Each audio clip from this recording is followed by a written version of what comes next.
Programme میں ایک بار پھر آپ کو خوش آمدید کہتے ہوں۔ کہتے ہیں انسان جو کچھ بوتا ہے وہی کاٹتا ہے، اور آج بھارت بنگلہ دیش میں وہی کچھ کاٹ رہا ہے جو اس نے 54 سال پہلے نفرت کے بیج کی صورت میں بویا تھا۔ وقت گزرنے کے ساتھ ساتھ نظام قدرت نے بھی اپنا فیصلہ سنانا شروع کر دیا ہے، اور اسی تناظر میں پاکستان کا موقف آج دنیا کے سامنے واضح ہو رہا ہے۔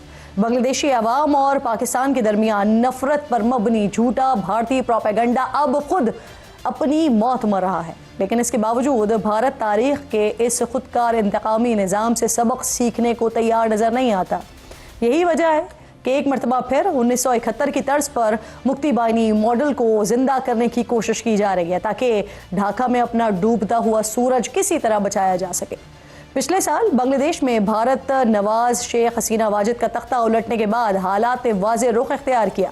اس سیاسی تبدیلی کے فوراً بعد نہ صرف دہلی نے سینکڑوں معصوم بنگلہ دیشیوں کی قاتل اور سزائے موت کی مجرم شیخ حسینہ واجد کو پناہ دی، بلکہ وہی پرانا طریقہ واردات بھی دوبارہ اختیار کر لیا گیا، یعنی درندگی، دہشت گردی اور سرحد پار مداخلت۔ یہ وہی حکمت عملی تھی جو 1971 میں عوامی لیگ اور مکتی بائنی کی پشت پناہی کے ذریعے اپنائی گئی تھی۔ جب بھارت نے ڈھاکہ میں اپنے اثرات کو تیزی سے زوال پذیر دیکھا تو اس نے ایک بار پھر انہی پرانے سہولت کاروں سے رابطہ کیا جن کی مدد سے اس نے ماضی میں بنگلہ دیش کو عدم استحکام سے دوچار کیا تھا۔ اسی پس منظر میں ڈھاکہ میں موجود روسی سفیر کا بیان سامنے آیا ہے، جس میں انہوں نے بنگلہ دیش کو بھارت کے ساتھ تعلقات بہتر رکھنے کا مشورہ دیتے ہوئے یہ یاد دہانی کروائی کہ بنگلہ دیش کی آزادی میں ہندوستان کا کردار تھا جسے اس وقت روس کی حمایت حاصل تھی۔ تاہم تاریخ کا المیہ یہ ہے کہ 54 سال پہلے جو کھیل بھارت نے ڈھاکہ میں کھیلا تھا، آج وہی کھیل اس کے لیے وبال جان بن چکا ہے۔ اس بار حالات مختلف ہیں۔ اس بار بنگلہ دیش کے انقلابی نوجوان کسی بھارتی بیانیے یا جھانسے میں آنے کو تیار نہیں ہے۔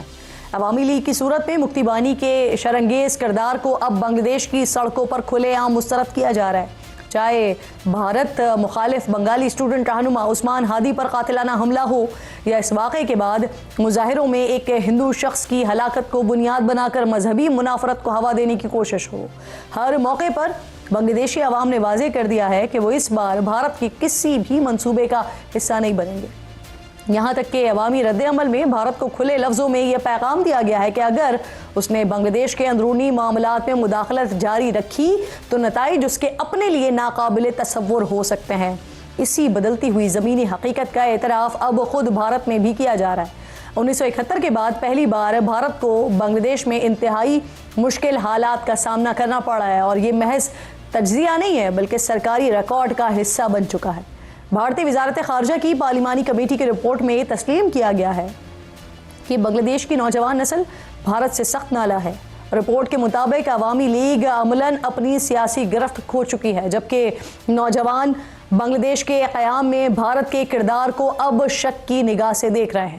اسی رپورٹ میں یہ بھی واضح کیا گیا ہے کہ ڈھاکہ میں پاکستان اور چین کا اثر و رسوخ تیزی سے بڑھ رہا ہے۔ پارلیمانی کمیٹی نے بی جے پی حکومت کو خبردار کیا ہے کہ اگر بھارت نے اپنی پالیسیاں تبدیل نہ کی تو وہ بنگلہ دیش میں غیر متعلق ہو کر رہ جائے گا۔ حقیقت یہ ہے کہ بھارت اس مرحلے پر پہلے ہی غیر متعلق ہو چکا ہے، اور اب سرحد پار سازشیں اور تخریب کاری اس حقیقت کو مزید نمایاں کر رہی ہیں۔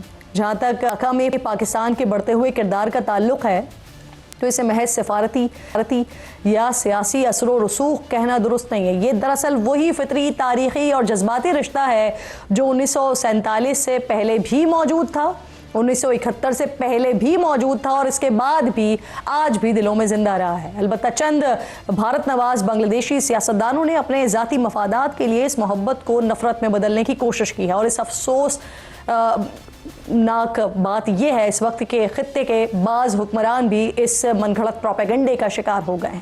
نتیجہ یہ نکلا ہے کہ دو بھائی سیاسی سازشوں کی نظر ہو گئے ہیں، لیکن وقت نے ثابت کر دیا کہ سیاست وقتی ہوتی ہے جبکہ عوامی رشتے دائمی ہوتے ہیں۔ مشرقی اور مغربی پاکستان ہو یا پھر پاکستان اور بنگلہ دیش، دونوں جانب کے عوام اس وقت بھی ایک دوسرے سے جڑے ہوئے تھے۔ اس کی واضح مثال 1971 میں مشرقی پاکستان کی سڑکوں پر قائد اعظم محمد علی جناح رحمۃ اللہ علیہ سے محبت کے اظہار کے لیے نکالی جانے والی عوامی ریلیاں ہیں۔ اسی بنگلہ دیشی سرزمین کے معروف مذہبی اسکالر علامہ غازی سید عزیز الحق قادری نے قائد اعظم محمد علی جناح رحمۃ اللہ علیہ کی شان میں فارسی زبان میں ایک طویل تحریر لکھی، جس کا مفہوم کچھ یوں ہے کہ وہ رحمت ربانی کا سایہ تھے، جنت مثال پاکستان کے معمار، اپنے عہد کے یکتا رہبر، آزادی کے متلاشیوں کے رہنما، وقار و عظمت کی مجسم تصویر قائد اعظم محمد علی جناح۔ آج جب ڈھاکہ میں شیخ حسینہ واجد کی نفرت پر مبنی 15 سالہ حکمرانی اپنے انجام کو پہنچی تو برسوں سے دلوں میں دبائی گئی محبت ایک بار پھر نمایاں ہو گئی ہے۔